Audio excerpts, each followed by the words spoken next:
honorary degree to David Barclay Walter, class of 1970, and so I ask to come to the podium Mr. Mark Dalton, class of 1972, chairman of the Denison University Board of Trustees and our nominator. I have the honor of presenting a friend and a former member of the Denison University Board of Trustees, David Barclay Waller, class of 1970, candidate for the honorary degree, Doctor of Laws.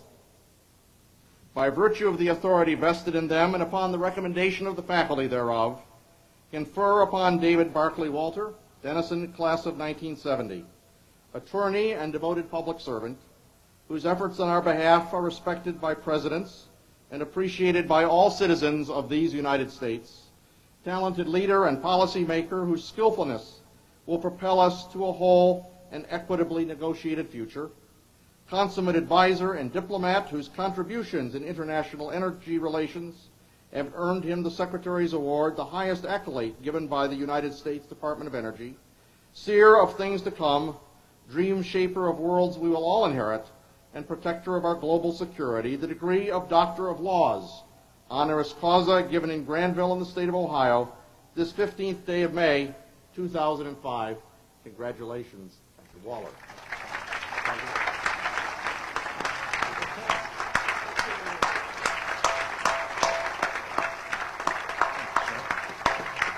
David Waller is the highest-ranking American in the United Nations agencies that are based in Vienna, Austria, one of the UN headquarters cities.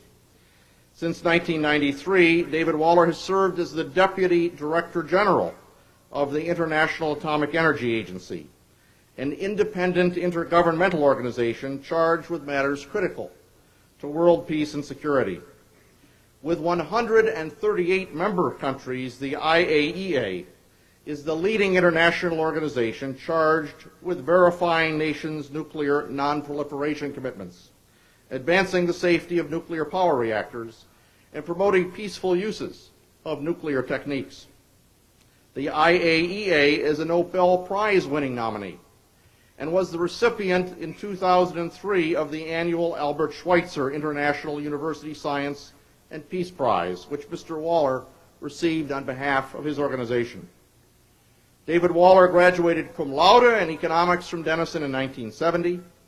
While at Denison, he was an economics fellow and was inducted into Omicron Delta Kappa Leadership Honorary and Omicron Delta Epsilon Economics Honorary. He went on to earn the JD from the University of Tulsa, graduating first in his class. He was recruited directly from law school into the Attorney General of the United States Honor Program and entered the United States Department of Justice, where he served from 1974 to 1978. For the next 4 years, he practiced law in the private sector law firm in Washington, D.C. of Hogan and Hartson. From 1981 to 1986, David Waller served as legal counsel to the President of the United States. In 1986, he was nominated by President Reagan and confirmed by the Senate as Assistant Secretary of Energy for International Affairs. Serving in this sub-cabinet position through 1989, he was the Secretary of Energy's chief advisor and spokesman on international energy policy and emergency preparedness programs, and was repeatedly cited for his outstanding leadership. David Waller has given back to his alma mater with a record of extensive service. Among his many activities in service to Denison include his service as president of the Society of the Alumni and National Annual Fund chair. He's been a Denison admissions program volunteer and a career counselor. He served on the presidential search committee that brought Dr. Michelle Myers to Denison as our 18th president. In 1991, he received the Alumni Citation. He followed that by serving a 6-year term as an alumni-nominated member of the Denison Board of Trustees until 1997. We are indeed fortunate to have this Denisonian, a much sought-after and highly regarded international speaker, as our commencement speaker today. It's my great pleasure to present to you again Dr. David Waller. Members, friends, and yes, the honored graduates of Denison's class of 2005. By tradition on these occasions, you graduates are mentioned last in the list of opening welcomes by the Speaker. But make no mistake, today you are first, unquestionably, in all respects. With all due respect, these academic gowns are what I'd call a fashion risk. That tag I noticed in the back that reads, "One size fits all," may be part of the problem, but I like to think they were designed this way, and for a reason. To ensure that you'll never, ever be tempted to wear them on any other occasion, and thus to guarantee that you'll never forget the day on which you did wear them, Commencement Day. Today, your day. And so before going any further, I extend to you my most sincere congratulations. And it's also a time, of course, to acknowledge and thank your families and friends and anyone else who helped pay the tuition for cheerleading from the sidelines while you ran this marathon. And what about those who taught you? Socrates once said, "I cannot teach anybody anything. I can only make them think." And some of your professors may even be modest enough to agree with that, but call it what you will. They've labored together with you for 4 years, stimulating, helping unlock innate potential, perhaps smoothing a few rough edges. In short, entrusting to you what President Noble so appropriately trumpets as Denison's handcrafted education. The bottom line, ladies and gentlemen, is that you, as graduates, represent an investment. You're here because a whole lineup of people believed in you and felt you were worth the time and effort. And now, as frightening or exciting as it may seem, it's at last been certified that you're ready for the next step, the real thing, life, the day after the party.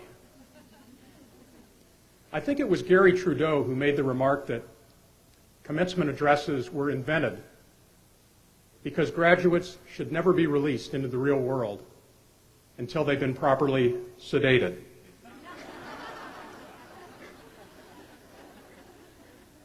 So when I was invited to speak here today, you can understand why I wasn't quite sure how to take the invitation. But seriously, I'm very honored to be here. And it's not just because Denison is my alma mater, and by any measure one of the nation's finest institutions of liberal arts and science.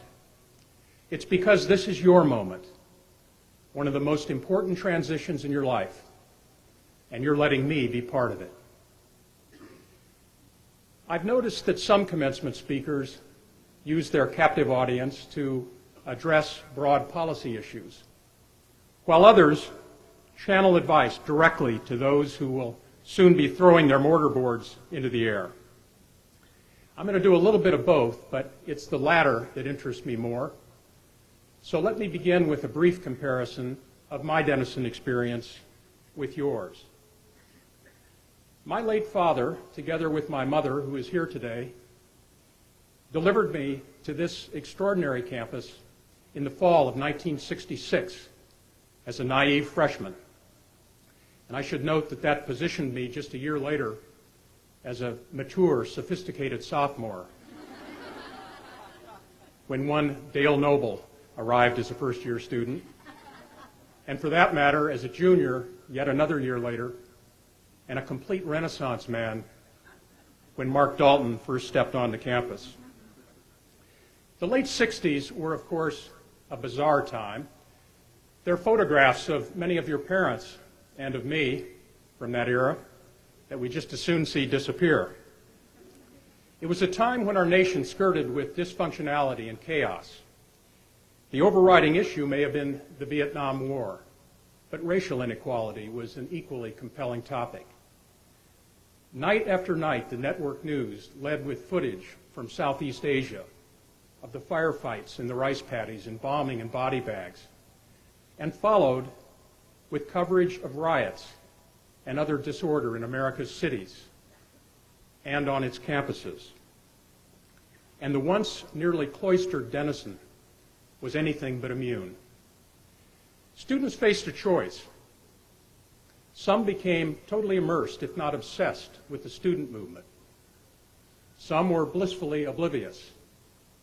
And God knows how many went in search of the legendary, and I might add, highly exaggerated, free love, and more often than not found themselves instead settling for and paying for pizza and beer.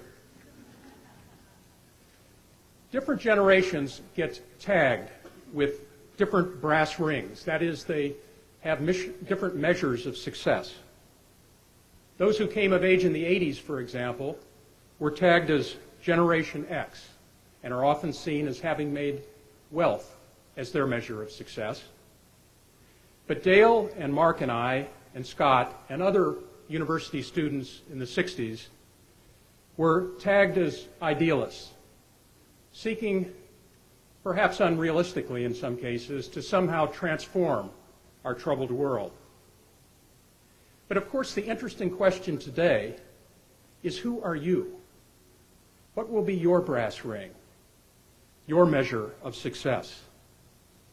Your class arrived in Granville in the fall of 2001, just in time to be subjected to the horror of 9/11. And you conclude your 4 years today in the still lingering wake of the devastating reminder in the Indian Ocean of nature's brutal power, the tsunami. These traumatic landmark events, what I will refer to as the global bookends of your Denison experience, bear dramatic witness to the impact of the greater world on all of our lives. Yours is an era, of course, of issues and events that transcend boundaries, of breaking news beamed immediately to your cell phones, and of worldwide broadband connectivity, revolutionizing both how and from where work is performed. As Tom Friedman of the New York Times recently put it, it now matters little whether you're in Canton, Ohio, or Canton, China. You can plug into the world from anywhere. You don't have to emigrate to innovate. Isolation is a relic of the past. I don't know what tag will be given to your generation, but I do know that most of you have not shied away from involvement. And something tells me yours will not be a generation marked by political or social apathy. Indeed, your interest in public and social policy was perhaps demonstrated most vividly last year by the intense involvement of Denison students in the quadrennial U.S. political drama culminating in the presidential election. And here, that drama was only magnified, of course, by events that placed this state singularly at the nation's political epicenter. It brought both George Bush and John Kerry to Denison's immediate neighborhood, and Howard Dean to this podium. I have every hope that your brass ring will be a noble one. So what will be your thoughts when you look back on Denison in the years to come? From my perspective, now 35 years down the long and winding road, I would suggest that the farther life takes you from this place, the more you gaze back on the college on the hill and realize what a wonderful experience it made possible. You'll also gaze back on the lovely town of Granville, Ohio, 200 years old.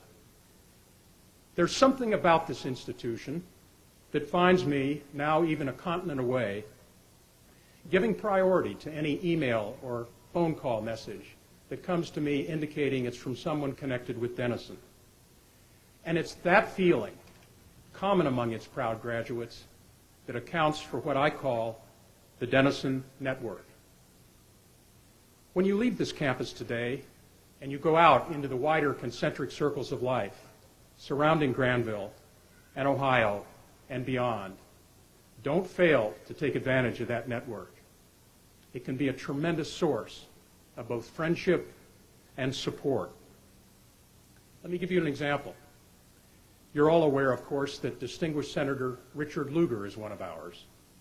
a Denison graduate, not to mention a Rhodes Scholar. As you may know, he delivered the commencement address here just 2 years ago. But what you may not know is that he was also the speaker at graduation in 1970, the year I sat where you now sit. Fortunately for me, my life has continued to intersect with his. This occurred often during the 80s, during my years at the White House, and thereafter as Assistant Secretary, back when his hair, and mine for that matter, was a bit darker. We also overlapped for a number of years serving on the Denison Board of Trustees. And curiously, in our respective capacities over the past couple of decades, we have both been committed to curbing the spread of nuclear weapons and fighting nuclear terrorism, subjects that he, more than anyone, has framed for national debate and championed in the U.S. Senate. I traveled back to Washington not long ago together with the IAEA Director General Mohammed El-Baradei. We'd been invited by President Bush to discuss with him, Condoleezza Rice, and others the troubling nuclear programs in Iran, Libya, and North Korea. And it was no coincidence of scheduling that on our way to the White House, we passed by for one of our exchanges of views with the good senator. His perspective is always a valuable one. From my vantage point in Vienna at the IAEA, these past few years have been, to say the least, interesting. We have repeatedly found ourselves at center stage, on the hot seat, embroiled in politically charged matters of international security concern. In the tense weeks of early 2003, just before the outbreak of war in Iraq, we reported to a special televised session of the UN Security Council. We advised that our intrusive, anytime, anyplace inspections of ammunition depots and other military facilities, even Saddam's palaces, had revealed no evidence of a renewed nuclear weapons program. That, of course, was at odds with the prevailing pre-war intelligence on weapons of mass destruction in Iraq, and our message was not well received in all quarters of the U.S. But it proved to be correct. Likewise, our more recent revelations of clandestine nuclear activities in Iran have not pleased everyone. But our inspectors continue, independently and impartially, to peel away the successive layers of the Iranian nuclear onion, and in so doing, provide an opportunity for a diplomatic solution. It's worth contrasting these cases of Iran and Iraq on the one hand, where our inspectors' unique on-the-ground access has enabled us to amass enormous amounts of relevant information, with the situation regarding North Korea. Its so-called dear leader, Kim Jong-il, expelled our inspectors in 2002, and this isolated nation has since been a virtual black box, and the experts pick as the single most dangerous place on the planet. Another concern has been the recent unveiling of a nuclear black market. 2 years ago, Muammar Gaddafi surprised and pleased the world with his announcement that Libya was aborting its previously undisclosed nuclear weapons ambitions. But shortly thereafter, discoveries in that country and elsewhere made clear that A.Q. Khan, known as the father of Pakistan's atomic bomb, had created an underworld network for the illicit sale of nuclear technology, including bomb designs. It's been dubbed a clandestine nuclear Walmart, with customers including not only Libya and Iran, but likely also North Korea. And we're not yet certain of the full extent of its inventory or whether additional sales clerks or customers are to be identified. But of even greater concern than more nations with nuclear weapons programs is the prospect of those weapons falling into the hands of terrorists. And as a legacy of the breakup of the Soviet Union, there still remain disturbing quantities of inadequately secured nuclear material, so-called loose nukes, making it all too easy for extremist groups to gain access to them. You'll recall that in the presidential debates last year, the one thing on which Bush and Kerry saw eye to eye was that the proliferation of nuclear weapons and nuclear terrorism are the single greatest threat to our national security. And on this point, they were both correct. Now, in case you're wondering, I really didn't come all this way to try to scare the hell out of you on your graduation day.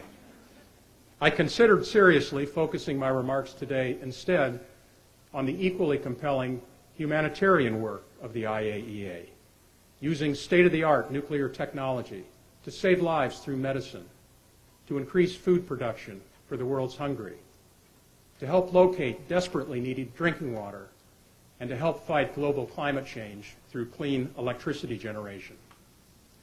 But I chose to highlight the nuclear threat because, in view of the concerns I've just described, time is not on our side. At this very moment, senior officials from 180 countries are gathered in New York for a month at a meeting from which I've just come, poring over proposals of how to strengthen the non-proliferation regime. And for many, the mood is one of urgency. But there's another and a very different reason why I chose to subject you to my litany of nuclear concerns. Why is it that I've devoted a large chunk of my career to this particular challenge? The answer is as simple as it is important. Working on nuclear diplomacy, curbing the spread of weapons, and advancing the humanitarian efforts that I just mentioned has given me the enormous satisfaction of going home most nights without the slightest doubt as to the value of my day's efforts. Now, to be sure, I have experienced such doubt at earlier points in my career, just often enough to appreciate the fact that its absence is priceless. Most of you should expect to experience at least some such doubt and anxiety along the way. But let these feelings help guide you, as they have me, to find that certain something that makes you want to look forward to each day's challenges and can keep your focus long beyond the point of fatigue. You'll know you're something when you find it, and you'll never forgive yourself if you settle for less. And if you're really lucky, that something will even generate an income. But you'll likely find the monetary benefit to be incidental. Let me make a final point by going back for just a moment to those global bookends to your Denison experience, the terrorism of 9/11 and the tsunami. There is a very important difference between them. The tsunami was, of course, an act of nature. Improved warning systems are already helping, but mankind can never prevent the next such event. We can, however, do something about combating terrorism. Terrorism, together with nuclear weapons proliferation and other causes of global insecurity, the spread of AIDS, the threat to our environment through global warming, or the fact that 2 out of 5 of our global compatriots live on less than $2 a day. These threaten us with what amounts to a man-made tsunami. But fortunately, we can combat these man-made forces. They are factors over which we do have control. And we dare not falter in our resolve to address these issues if peace and stability of the international community, the community into which you are now entering, is to be preserved. Your generation will face these challenges and others as educators, physicians, entrepreneurs, artists, public servants, rock stars, and loving parents and active citizens. Winning the battles in countless possible ways will demand the best that your generation can offer. And as Denison graduates, you are particularly well equipped to do exactly that, in whatever field you may choose. You've had an exceptionally rich menu of courses here, taught by professors for whom interactive teaching and imparting values as well as disciplines is the highest priority. And the diverse composition of the student body, with students from virtually every state in the Union and more than 30 other countries, is something from which you've benefited more than you may realize. as you've learned from each other. And all of you have had countless opportunities to exercise leadership, a Denison trademark. In short, your innate gifts, combined with your experiences these past 4 years, equip you very well indeed and put you far ahead of the curve as you go forth on this next phase of your life's adventure. So with that, perhaps I've now subjected you to an adequate dump of gratuitous advice. But still, some of you may ask, what's the bottom line for newly minted graduates of Denison? It's a fair question. But first, for those of you that I've succeeded in sedating, this is your wake-up call. I now offer my Cliff's Notes, or cheat sheet version of my message. Ladies and gentlemen of the class of 2005, here is your mission, should you choose to accept it. Be a proud participant of your generation. Embrace the opportunities and the challenges of the world you've inherited, and make us proud of our investment. Treasure your family and your friends, particularly the friends that you've made here, many of whom will be lifelong, and be part of and use the Denison network. Be involved. Find your own certain something, that need or cause or discipline that inspires and satisfies you, and give it your all. And last but not least, relax and enjoy the adventure. Congratulations, best wishes to you all, and thank you for letting me share this great day with you.